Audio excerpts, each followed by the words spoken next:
We're talking with Sarah Binder from the Brookings Institution and George Washington University. Sarah, we're coming up on one-party control of the White House and Congress, which we haven't had in several years. So tell us what low-hanging fruit there is in terms of issues that you think the Republicans in Congress and the White House can agree on.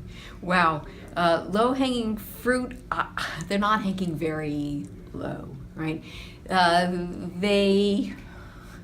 It's really not anything low. They have to deal with spending bills. But think about the complications. Administration wants more defense spending, we think. They need 60 votes to get that through the Senate. Democrats won't agree unless they boost domestic spending. And there are caps on all that spending. So that's not low-hanging. Obamacare repeal. In one way, it's low-hanging because there's a procedure Republicans can use to do it reasonably fast, put a big delay in the bill, send it off to the White House to be signed into law. That gives them several years to come up with a replace. So that might be low-hanging fruit, but there's going to be some trepidation about just a repeal vote. The debt limit will have to be raised in the coming year. Well, in the past, Republicans have really fought tooth and nail against it. Now they're in charge. It's their responsibility to raise the debt limit. Can they really get those votes? And if they can't, are Democrats really going to bail them out?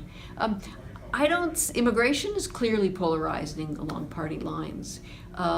Tax reform, in the scheme of things, perhaps tax reform is the low-hanging fruit, but tax reform is never low-hanging fruit because it pits not just the parties against each other, it's going to pit importers against exporters, big business against small business, the drug industry, right? Anybody who wants a tax extender or a tax break. That's quite complicated. Who should get the tax cuts? Upper income? Middle income? That's extraordinarily complicated. I don't actually see much in the way of low-hanging fruit coming Congress. So that'd be more of a challenge than perhaps the Trump administration expects. Unified Republican control is worth a lot. Unified government tends to get more done, but party control is not a silver bullet.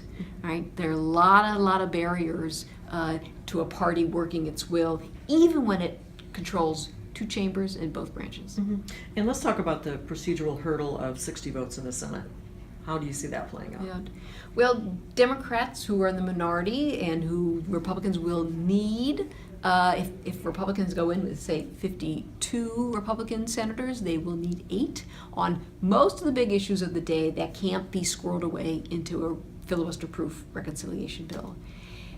Those 8 votes will not be easy to come by, right? Because those 8 senators, there are 1 or 2 more conservative, Joe Manchin, if he's not put into the administration.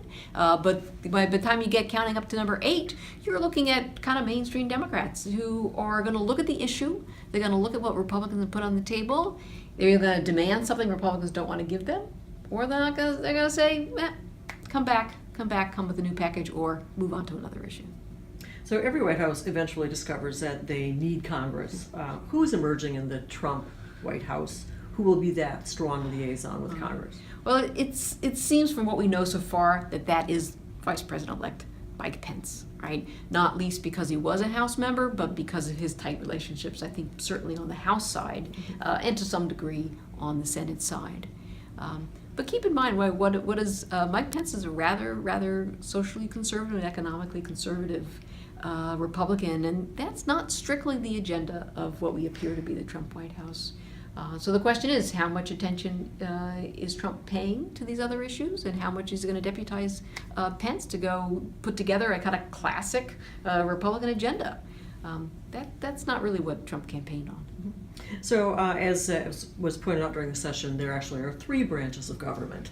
So how do you see the courts playing out in terms of, maybe impacting how one-party control of Congress and the White House will play out? Well, 8 years of President Obama in the White House, coupled with the Democrats' move to lower the threshold for getting confirmation votes on nominees, what does that mean for the courts? A majority of the 11, 12 appellate courts, a majority of them are Democratic appointees.